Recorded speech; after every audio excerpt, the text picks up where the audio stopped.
পাহাড় আসলেই আমাকে খুব কাছে টানে। তো আমার পাহাড় খুব পছন্দ, খুব ভালো লাগে। তো এইখানটা হচ্ছে আপনার আমরা যে আলবা থেকে ব্যাক করার সময় একটি সুন্দর জায়গা চোখে পড়ে। তো এর জন্য এখানে নেমেছিলাম, কারণ এই যে জায়গাটাতে দাঁড়িয়ে আছি এটা মোটামুটি প্রায় 4000 ফুটেরও বেশি উপরে হবে। আর পাথরগুলো এত সুন্দর লাগতেছিল, আমি বলতেছি দাঁড়াও আগে পাথরগুলো দেখে নিই। আর উপর থেকে নিচের সিনারি দেখতে খুব সুন্দর, একদম সাপের মতো আঁকা বাঁকা রাস্তা। আর এখন দেখে মনে হচ্ছে যেন আসলে কুয়াশা পড়ে যাচ্ছে, কিন্তু এইখানে কিন্তু এই টাইমিংটাতেও শীত। রাত্রেবেলায় আপনি মানে সোয়েটার ছাড়া বের হতে পারবেন না। আর যখন পুরো শীতের মৌসুম থাকে তখন নাকি শুনেছি এখানে বরফ পড়ে। আর রাত্রেবেলায় শীত, প্রচুর শীত। সূর্য দেখেন ডুবে ডুবে যাচ্ছে।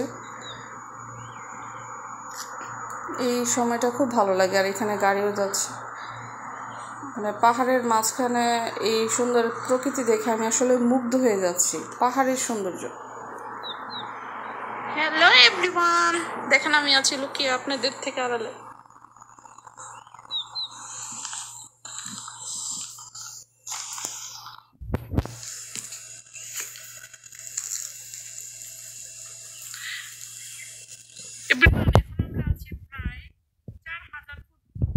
পাহাড়ে এখান থেকে দেখতে পাচ্ছেন যে রাস্তার গাড়িগুলো একেবারে পিঁপড়ের মতো লাগতেছে দেখতে।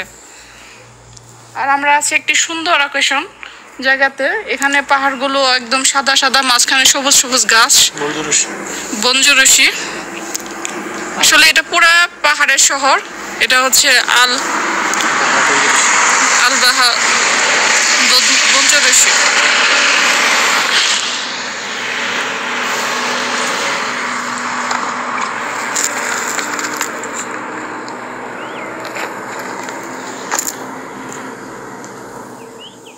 তো ওই যে দেখেন আমাদের বিগ ব্রাদার চলে আসতেছে, তো তার জন্য অপেক্ষা করতেছি আমরা।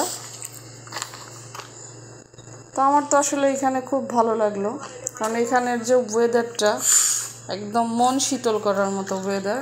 আর চারিদিকের পরিবেশটা আমার খুব ভালো লেগেছে, আমি খুব হ্যাপি। তো ভিউয়ার্স, আমার ভিডিওটা অবশ্যই আশা করছি আপনাদের ভালো লাগবে। আল্লাহ হাফেজ।